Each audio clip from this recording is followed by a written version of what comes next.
not sure which one I'm going to choose as a victim for this interview, so it's going to be eeny, meeny, miny, mo.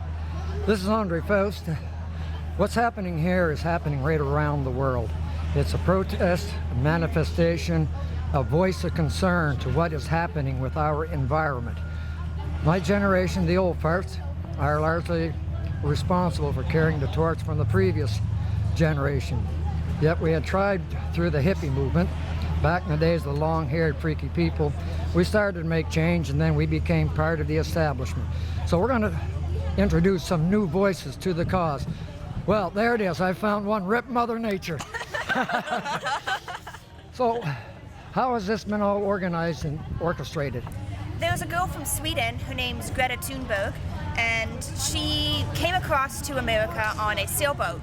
And she's leaving school in Sweden because she's really mad at the world for just constantly, like, we look around and we see all these cars and we see them emitting the carbon that from the fossil fuels, from the gas that they use.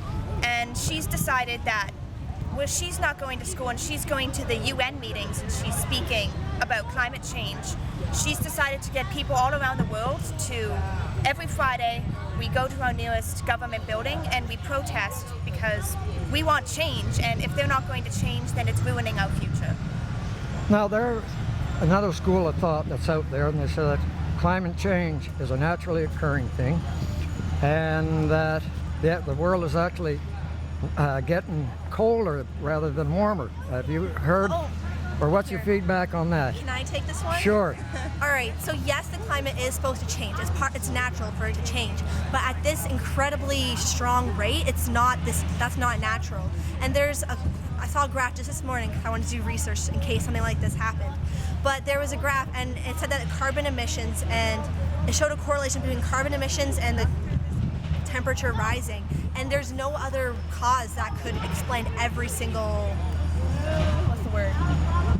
Every single sign of this climate change. It can't all be caused by something else. It has to be humans. There's nothing else that's made such a big impact on the earth. And if you look even at the past 5 years, every single year we've had record-breaking heat.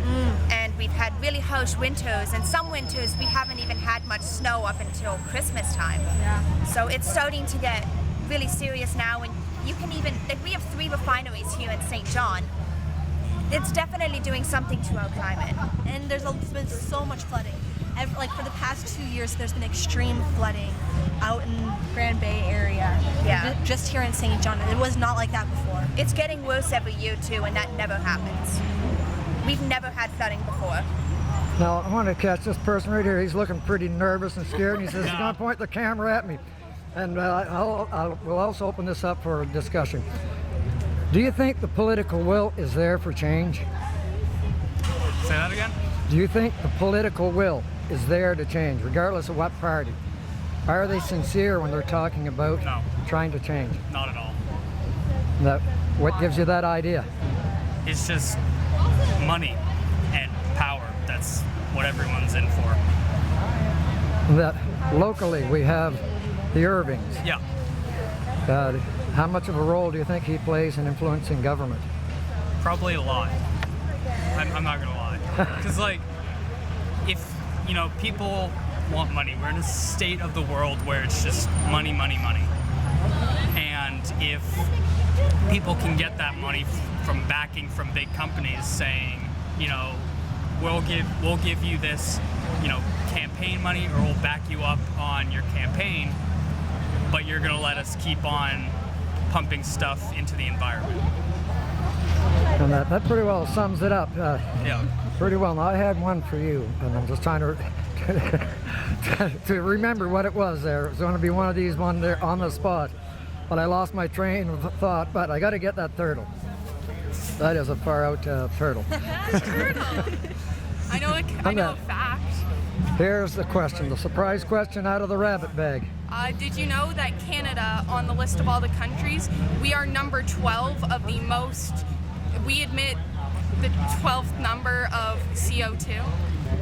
We are above China, we are above Korean, we are number 12 on all of the lists to emit the most CO2 in the world. Now, one of the rebuttals that I've heard, and you spoke about China, is that some Canadians say, why do we bother, because we only represent such a small fraction of the contributors compared to as what China puts out. You must have all heard that rebuttal. China puts out less than we do. We put out more than them, and we are so much smaller. I think most of that carbon emission comes from the oil sands. There's so, like Alberta, it's an amazing source of oil, and it gives us a great freedom of economy to do what we want with it, but it comes at such a high cost to both the natural world and just to so much carbon emission. There's, I know another fact too, is that from the oil sands, for every 2 barrels of oil they make, they have to spend a whole barrel of oil just to make it. The general question for answer, where do you think your society is going to be in 30 years from now? If something doesn't change, then we're not even going to be here. The whole world's going to be on fire. Scientists, like climate scientists, are saying we don't even have 12 years to cut down our emission rates from the carbon. And if we don't do anything, I think it's 8.5 years. If we don't do anything before then we won't be able to go back. It's irreversible damage if we don't do anything now. It is horrible. I like to have some sort of hope. I'm a hopeful person. I like to be positive. So I'd like to hope that we can make changes and stop it so that we can keep our world. Even if it is slightly worse, it probably will be slightly worse, but I have hope that we can get it on track. Eventually. Any final words? Save the turtles! Save the turtle. Climate change is bad. Climate change is bad. I think the leaders really do need to step up, the world leaders. They definitely should step up, because I'm sure a lot of them have kids and they want them to have a future. And they want their kids' to have a future. And if they don't step up, they won't have a future. I heard a quote the other day. I don't think it's exact, but it's the idea that teenagers, we're too old not to care about things, but yet we're too young to really know how to do anything about it. And so I just think it's amazing that even though we're young people, we can do whatever we want.